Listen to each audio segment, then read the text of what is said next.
This year, I started college. Turning 20, I've finally reached adulthood. My parents are entrepreneurs who've established a stable business over the years. Although I haven't explicitly compared, I believe our family's financial situation might be quite unique among my peers due to my parents' success. They run a manufacturing plant and have been able to provide full support to me, their only son, while the college I got into wasn't my top choice. I've been enjoying a fun campus life there. I had contemplated taking a gap year to try for a better university, but I wasn't particularly ambitious about it. Moreover, hanging out with new friends, skipping classes, drinking beer near campus, and going on group dates have been thrilling experiences I missed out on in high school. At gatherings, my friends would shyly declare they've become adults, but I held on to the belief that certain milestones should be saved for the person I'd marry. However, being a guy, I couldn't say I was entirely disinterested. My mom has a younger sister who is 10 years my junior, the last born to my grandmother. My grandmother, after having 2 sons and my mom, was surprised by the birth of her youngest in a predominantly farming lifestyle. Interestingly, almost all other households in their area lacked a father figure. My grandmother and grandfather had a strong relationship, and one day they found a baby girl crying in front of their house. The note with her read, "I'm sorry.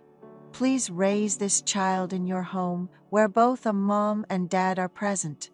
It seems someone who knew my grandparents' circumstances left the baby. Growing up as the youngest, my mom was thrilled to have a little sister, and they spent a lot of time playing after school.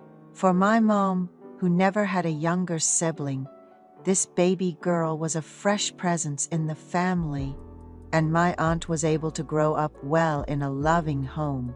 My aunt finished high school and was working when my mother introduced her to my uncle, and they got married, settling down close to our house. My uncle was the most senior employee at my dad's factory, having worked there for years and earning the position of manager through his dedication. He was 10 years older than my aunt, but my mom always said they got along as if they were the same age. My uncle used to visit our house often, even before he married my aunt, and he was almost like family to us.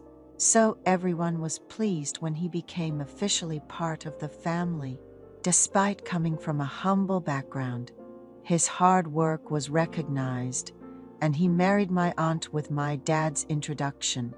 They started their married life in a small villa near our home, and my parents supported them financially a lot during their marriage.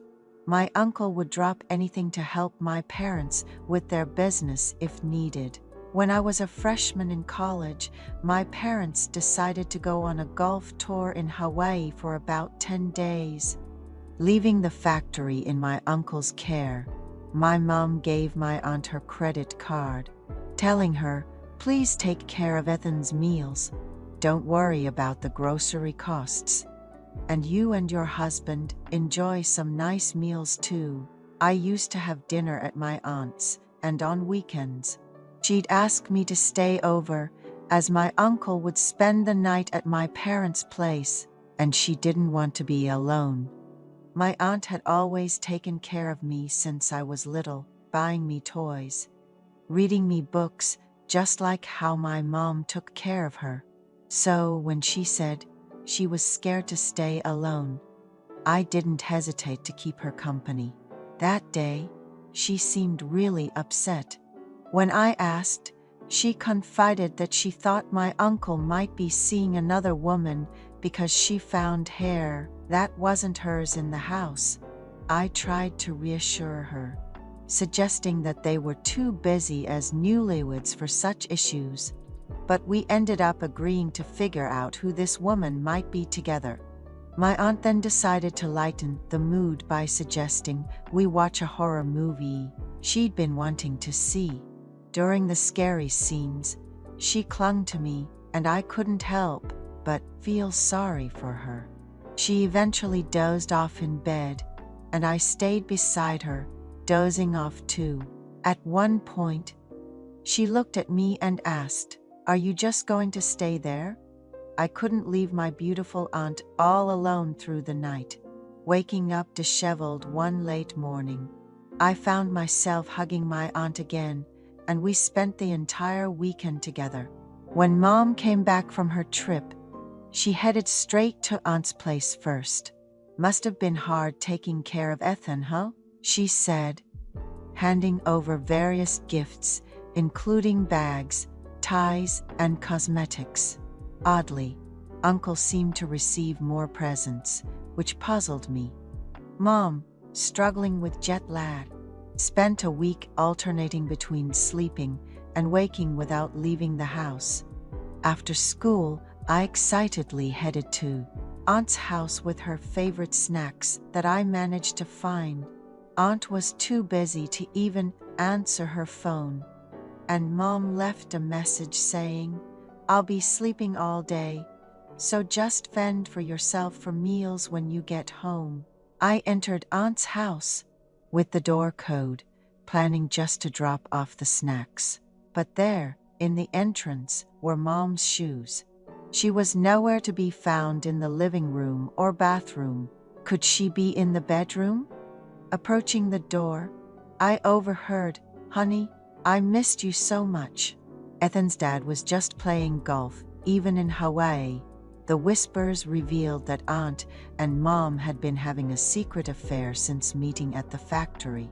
Dad, consumed by his business, was completely oblivious.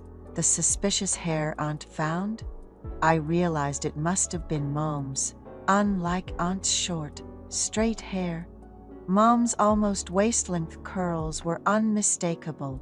Staying hidden, I couldn't bear to expose Mom and Uncle's affair to my innocent aunt. Before Mom could emerge, I hastily retreated from the house. Mom and Uncle had become close friends before developing feelings, and the gifts from the trip were overly generous.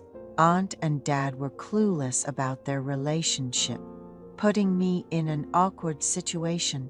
I decided to keep their secret, considering I too had crossed lines with Aunt.